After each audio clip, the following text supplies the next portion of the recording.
ما شاعرها که اهل بیتیم همه، در باغ بهشت اهل بیتیم همه. گفتم بیتی بیوت خواهد بخشید، مداح کریم اهل بیتیم همه. اول از همه سلام گرم پدر بزرگوارم رو خدمت حضرت آقا میرسونم که دیشب امر فرمودن که این سلام رو برسونم. همینطور سلام مردم خوب پاکستان رو و سلام دوستان طلبه رو که در قم حضور داشتند و التماس دعا گفتند از ملت‌های مختلف. سلام من هم به پدر بزرگوارتون و به اون بقیه‌ای که اسم آوردید برسونید. زبان تیشه صدا زد که بی درنگ برون آ،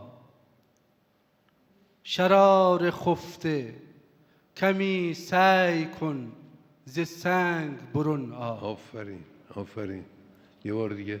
زبان تیشه صدا زد که بی درنگ برون آ، آفرین آفرین. شرار خفته کمی سعی کن ز سنگ برون آ. آفرین آفرین. بیا که آهوی مطلب بود به دشت قناعت، ز بیشه های تک و تاز چون پلنگ برون آ.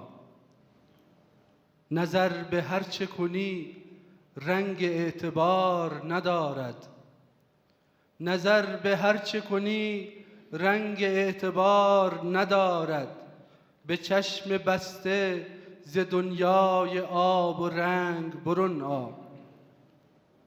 چنان به مردم عالم بصر ببر که به هر دم کمی به صلح بصر کن، کمی به جنگ برون آ. یه بار دیگه بفرمایید. چنان به مردم عالم به سر ببر که به هر دم کمی به صلح بسر کن، کمی به جنگ برون آ.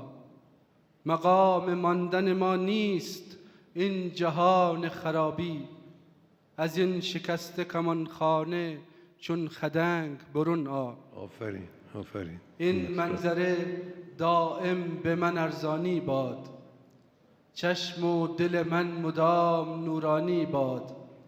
یعنی که به هر کجای ایران